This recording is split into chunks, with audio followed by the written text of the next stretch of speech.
At least a dozen people will have to find temporary shelter tonight after a fire ripped through a Robbinsdale apartment complex, sending 3 firefighters to the hospital with minor burns. It is the third time this week that firefighters in the Northwest Metro have had to deal with a residential blaze. As Delane Cleveland reports, investigators say this fire likely could have been prevented.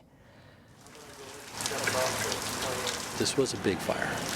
Not often do you go to 5 alarm. Charred remains and huge puddles of water are the only things left of a place that dozens of people once called home. It started with the people that live next door to us. U.S. Army veteran Billy Buchanan is one of the residents of the beach south of the lake apartments. He lost his third-floor unit and many of his treasured possessions. Closet full of suits, military photos with some of my battle buddies that are no longer here. A lifetime of memories up in flames, just as he and his wife were getting ready to move. I took a position in Kentucky that begins July 1st. So we were literally getting ready to start packing all of our belongings so that we could start shipping them across the country. We'll continue our investigative work. At a news conference Friday morning, Robbinsdale firefighters described their efforts. The first call came in about 1:28 a.m.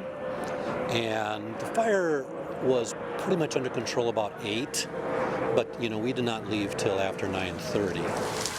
In total, it took 110 firefighters from 13 departments to contain the 5-alarm fire, and in the process, 3 firefighters suffered minor burns. We train hard and try to be as safe as we can, but when you're fighting a fire, that's a dangerous enemy. Making matters worse is the fact that it didn't have to happen. Robbinsdale firefighters say the investigation is still ongoing, but right now all signs are pointing to the fact that a cigarette was the cause. Smoking on apartment decks. You shouldn't do it. It should not do it. It was a sentiment shared by Buchanan. Thanks to people making really stupid decisions, we now have nothing. In Robbinsdale, Delane Cleveland, 12 News. Fire investigators say the apartment complex was not equipped with sprinklers because the building was built before they were required.